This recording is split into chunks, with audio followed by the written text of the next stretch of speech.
I don't think it's meant to drive your decision, but I do think it would be useful data to help with your decision. Great. Well, thank you very much again for everyone's hard work on this process. I know it was a long and very involved. We'll now move on to 8.03, our adoption of the superintendent's goals. And I will turn this over to our superintendent. Thank you, Madam Chair. I think Mr. Brett's getting up to project them on the screen here. Let me just sort of begin with saying that at the last opportunity I shared these goals with you, I got some really nice feedback from the board.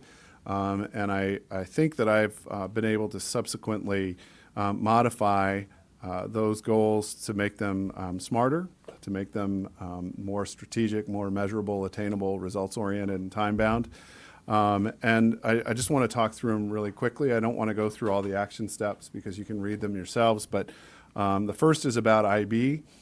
Just to sort of create some urgency around IB for all as well, is that we are getting ready for reauthorization of the IB program in the next year or two here in the City of Falls Church. And so this goal really provides us with an opportunity to prepare ourselves and shore up the base to make sure that we're ready for that reauthorization. So in here I talk about central office leadership, school-based leadership, teachers and faculty will with 100% fidelity develop and implement instructional units of study via concept-driven and inquiry-based approaches to teaching and learning that incorporates the SOLs, which means they have to do the crosswalk between the SOLs and IB the IB aims and objectives, which is where the crosswalk is.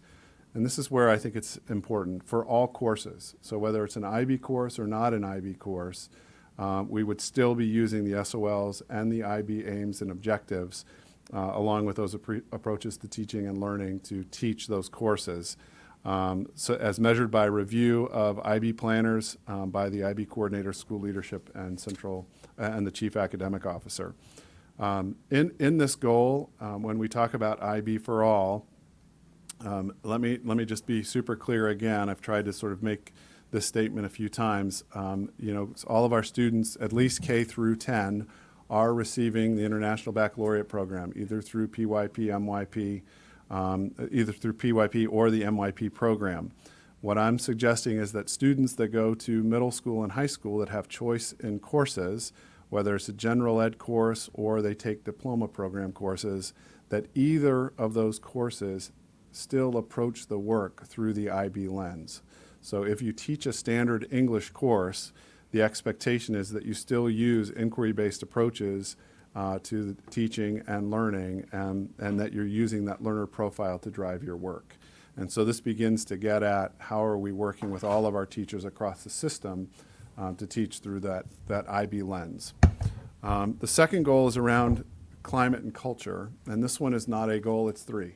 So sorry about that, but as we got through it, as I was working through it with the team, we recognized pretty quickly that there were a couple of pieces that needed to be included there. And the first is that 100% of our schools here in the City of Falls Church will institute elements of a social emotional learning curriculum by June of 2020. It kind of gets to the earlier conversations that we were having around the legislative program, and knowing that we have some students that are in crisis, we have some students that have experienced trauma, we have some students that just need extra time and support for learning that can often be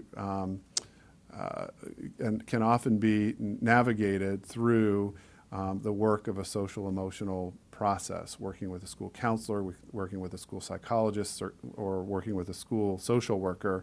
And through that, we need to have some sort of defined curriculum that supports that. And so what we're instituting in our schools for this year and through June 2020 is some sort of social emotional curriculum that allows students to get their needs met beyond just the academic program. The second is by June of 2020, we'll review and implement 100% of the recommendations, budget dependent, provided in the report by Dr. Julian Williams at GMU. We've received his first draft. We've provided feedback. I received the second draft at about 6 o'clock this evening based on the feedback we've given to them, and he's planning to attend the school board meeting on the 19th to present the findings to all of you. In there, I think that there are some very reasonable things that we can do within our system to look at how we can provide better equity to all of our students. And I think that you'll be pleased with some of those recommendations, and I think we have a responsibility when you ask for a report to actually act on it. And so I plan to act on that with the staff. And then the last is that we'll research, review, and select one vendor to implement a school climate or school culture or school working conditions survey by the end of the school year that will include measurement that will allow for future sort of benchmarking and growth. We've done, as you may recall, a couple of years ago when I first arrived, I got the results handed to me of the TEL survey. The TEL survey, for what it was fine, but it wasn't very specific to the City of Falls Church schools. It was sort of a canned survey. I'd like to work with a team of people that can develop a survey that would be more appropriate for us as a school system, and I'd like to do that, identify with the team who that's going to be through this year. And that will help us identify sort of how people are feeling, whether they're feeling connected to us, connected to the work, connected to school, are they feeling like their kids are safe emotionally, socially, et cetera. But I think it's more than a canned survey. So that's why I'd like to find somebody to do that. And then the last goal for that isn't operational necessarily, or operations, is gap closing. And here I said by August of 2020, we will reduce the achievement gap in reading and mathematics by 50% to ensure that all students meet or exceed state, local, and federal accountability standards. It's not an insignificant goal. We have some students that are achieving at a pretty significant gap between where they are and their majority peers. So we have our work cut out for us. We have some really great people on the curriculum instruction team, the leadership of William, to support that work. And I believe that if we don't have aspirational goals, we're not going to meet where we need to be. So 50% is ambitious, but I think it's the right goal. And then we get into the enablers of Falls Church City Public Schools, 3 big goals, and it gets to operations. And I want to just take a second to say that these are more than just enablers. There is some work that needs to be done in our operations department about climate and culture. There's some work that can be done in our operations department around IB, and there's some work that can be done around gap closing as well in our operations department. And so these goals that have been reflective or reflected by Kristen, Michael, and her staff really do get to not just the operational effectiveness and efficiency, but really do support closing gaps, IB, and supporting a caring culture and climate. So my hope is that you had a chance to kind of review these. I won't read each of them, but hopefully they're more reflective of the hopes, desires, and dreams that you have for the division, me and the team, at least based on the feedback I received last time I presented these, and we're excited to get to work on these. Although we've already started, just by the way. So I hope you like the goals. No. Yeah, so I hope you like. We haven't been sitting around, I guess is what I'm saying. Comments from the board? Questions for Dr. Noonan?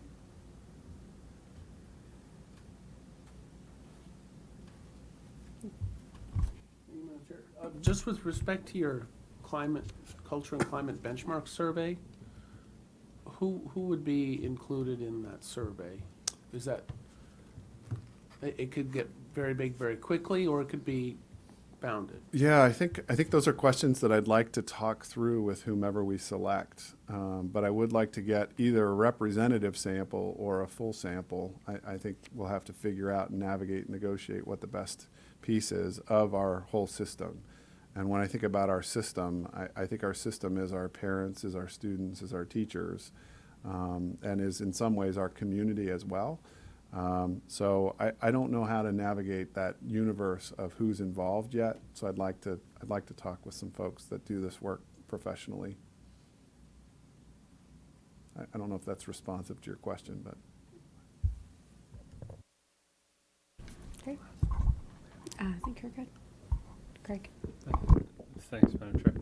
I think, Dr. Noon, the only one that I wanted to ask about is the gap closing, the 50% target. I agree, having ambitious goals really can focus effort and focus the mind.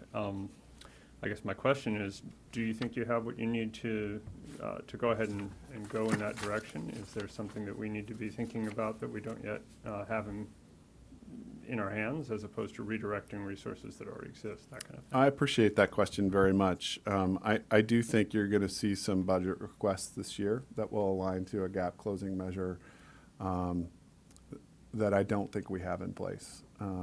So for example, and I don't know how this is all going to play out, but we have celebrated the work that's happened in mathematics, and that is we've made significant gains in all subgroups and all categories of kids, and it's a real celebration of Jen Fessenden's work, who's a member of our curriculum instruction team. We don't have an equivalent person to Jen that works with English language arts. And we see that reading and writing are areas of growth that we need to close gaps in, and to have someone that's focused on that may be something that we need to really address in the next budget. Whether it can be done through reallocation of resources, or if it's a new resource, that's yet to be determined because we haven't gotten there yet. But I do think that that'll be something you'll be hearing from us about, is we do think we need to really get our minds focused on writing and reading instruction equivalently to what we've done in math the last couple of years, because we've seen significant growth when we focus like that. Thanks, Madam Chair. And just to follow up on Mr. Anderson's question, and this is not meant as a criticism in any way, it's just asking, looking to the future. When would the ideal time for you to set the superintendent's goal be, in terms of, we have a lot of things that are misaligned in terms of when we get report data, when the budget is set, when the school calendar starts? And I know that you've been working on a lot of these things as a matter of course, but just throwing that out for your thoughts. Yeah, it's a really good question. We set goals with the internal team at our summer retreat that we hold, and those are based on data and the needs of the system. And as a consequence of that work that's done with the leadership of the system, it begins to paint a very clear picture of where the superintendent's goals need to be. So it seems to me that if we wanted to begin to look at modifying or changing calendars with respect to when the superintendent's goals are presented, it might make more sense in the August timeframe, so that we can start the year with the goals so everybody's clear about those. And at the same time, and again, it's an alignment issue, the accountability of the superintendent around those goals should probably happen after we get the data results. And that always follows the following year, because it's a lagging indicator of where we are. So there is some misalignment there, but we are working through it. One other thing I do want to comment on about these goals is that on the 19th, the principals are going to come to the meeting, and they're going to share with you their school plans, their school improvement plans. And one of the things that you saw last year that you'll see again this year, but maybe even with more focus, is the alignment between the IB, the culture and climate, and closing gaps in their school plans than you've ever seen before. And the idea of having three big sort of throughputs, if you will, has been something that I think has become a powerful lever for our principals to be able to utilize when working with their staff. So you're going to see in those presentations some pretty awesome work that they've already begun on. It'd be nice to see that in September even, or even August, but they've been working on, but super great alignment to the work that we've done here.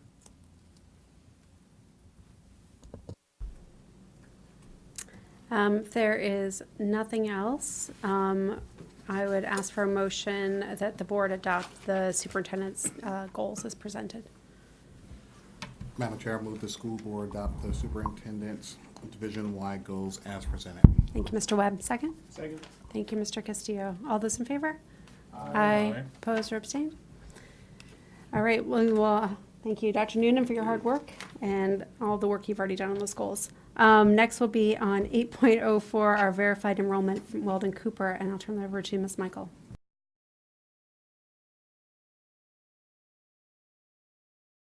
Our enrollment projections